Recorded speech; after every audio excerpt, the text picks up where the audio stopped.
Do you think that living in Berlin can make your brain shrink? Yeah, man, I worry about that. I honestly worry about that. Because back when I was a journalist, so I moved to Berlin. I was still working for okay places, But then I had friends who were like working in New York or London, and they would come visit us, and we'd go to some crappy little bar. We'd always go to Bergstube. It was this little place, and then they would sit there and be like, so Tuesday night I went to this cocktail party sponsored by this huge investment fund.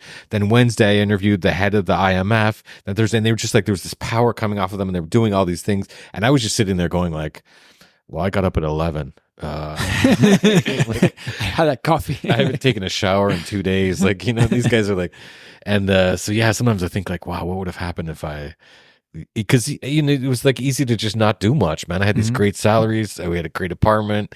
You go out all the time. All this crazy stuff was happening. And so yeah, maybe I could have had a real career, Instead of I've been to some great illegal parties in old factories that are now apartments. Yeah. That's crazy how much has disappeared. So you really, back on the days, you really did the Berlin life. Yeah, it was great, man. It was like, somebody would show me like, hey, I found I found this Tuesday bar. They were called like a Tuesday bar. Or that just meant that was the night of the week it was open. Okay. And there was so much empty room. Like it's hard to imagine now. Like you would walk down the street and 3/4 of the businesses were empty. So if you could find out who owned the building or who had the keys, then you could say, hey, can I open a bar here on Tuesdays? And they were like, yeah, sure. And the government didn't care.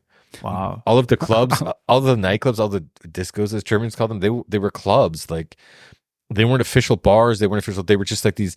They would say, hey, like you have to have a membership, so you have to sign a little piece of paper or get it, so the beer would be cheap. They didn't have to pay tax on it. It was just a club.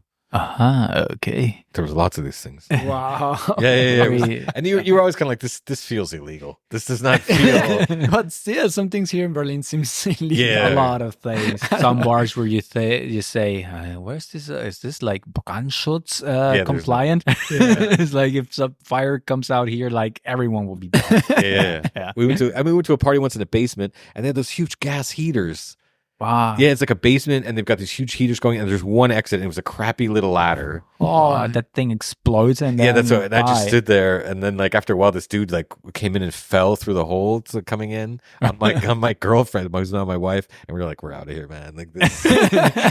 Yeah. I also was once here in a bar. I think it was Süßwassergestern in Friedrichshain, before they had a basement area, and I went there, and I really thought that because you go through this very hidden ladder down to the basement, and I thought, wow, if something goes wrong here, then we're all dead. And the air was pretty dense, but at the same time it was like so cool. Like, wow, this is so Berlin. Yeah. Now Zeus is very